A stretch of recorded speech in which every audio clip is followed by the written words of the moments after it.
Tani 30 ambazo ni gari tatu kama ambavyo mmeziona za mahindi kutoka katika chama kikuu cha ushirika cha MAMCU ambacho kiko katika mkoa wetu wa Mtwara, hasa katika wilaya zetu tatu, Masasi na Nyumbu pamoja na Mtwara.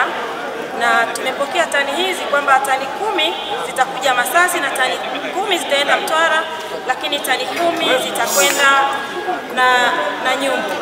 Lengo kubwa sisi baada ya kupokea mahindi haya, nimepokea kwa heshima ya mkuu wa mkoa, lakini pia nimepata bahati ya kumkabidhi mheshimiwa mkuu wa wilaya ya Nanyumbu kwa sababu yuko katika mkutano huu pia, na mahindi ya Mtwara tutayafikisha kama ambavyo tumekabidhiwa kama yalivyo.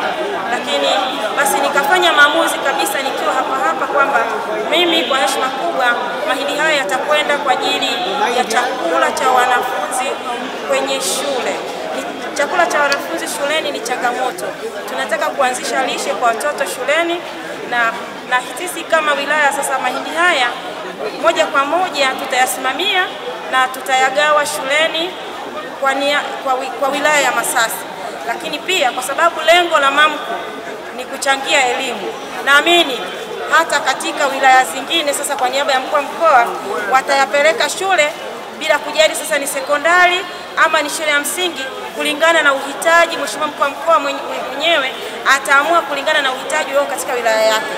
Mimi nimeuona uhitaji wangu mkubwa ni chakula cha watoto wa shule za msingi ambao wanakaa katika maeneo ya mbali, lakini hawali shuleni, wanashinda shuleni. Kwa hiyo ufaulu na lishe unakuwa ni mdogo kwa watoto. Tumeamua kuanzisha chakula shuleni ili kuboresha lishe, lakini kupambana pia na afua za lishe ambazo zinaikabili wilaya yetu. Na tumia fursa hii kuwashukuru MAMCU sana kwa niaba ya serikali.